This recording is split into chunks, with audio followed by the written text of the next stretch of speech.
गाइजहरू हैन मैले हजुरलाई भन्छु स्टुडियो बेटा सर्भर प्रोफेसरले कसरी डाउनलोड गर्ने भन्दाखेरि कोलमा जाएर यहाँ हैन स्टुडियो बेटा सर्भर सर्च गर्ने यस्तो इन्टरफेस आउँछ अगाडि यहाँ डाउनलोड भन्ने उस हुन्छ हैन क्लिक डाउनलोड भन्ने उस गर्ने मलाई उस गर्न छैन त्यही भएर मैले हजुरलाई भनेको डाउनलोड भन्ने उस गरेपछि उस गर्ने फेरि त्यो यस्तो म तपाईलाई गेममा गएर देखाउँछु कि त्यो उस गरेर स्टुडियो बेटा सर्भर लगइन गर्ने फेरि त्यो भएन भन्न पाइन्न त्यो उस गर्ने के गाइजहरु यता मास्तिर पक्नु मैले देखाउँछु लगआउट गर्दा यस्तो मास्तिर उस हुन्छ क्या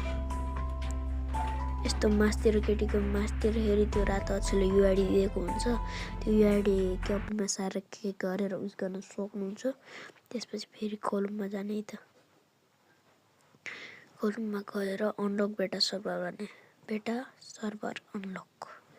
त्यसपछि हुन्छ नि यो मास्तिरको भेरिफाइङ हुन टाइम लाग्छ नि त त्यसपछि भेरिफाइङ हुन्छ यहाँ हजुरको यो भेरिफाइङ पनि त्यो फिडब्याक के लेख्यो भने हजुरको हुन्न है त्यसपछि यो तलतिर यो 2 घण्टाको देखाउँछ अनि यस्तो गर्ने अनि हजुरको यो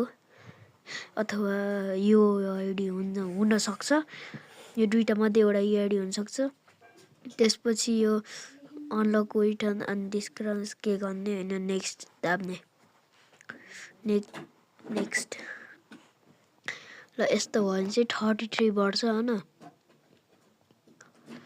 33 वर्ष फेरि नेक्स्ट दाब्ने हैन यस्तो आइसक्यो क्लोज के दाब्दिने फेरि नेक्स्ट दाब्ने अनि यसरी नै हजुरको त्यो नेक्स्ट दाब्दा 100 पोएपछि हजुरको प्रोक्सी सर्भर हुन्छ त्यही भएर त्यसरी गरेर गर्नु होला फेरि यस्तो देखाएपछि नगर्नु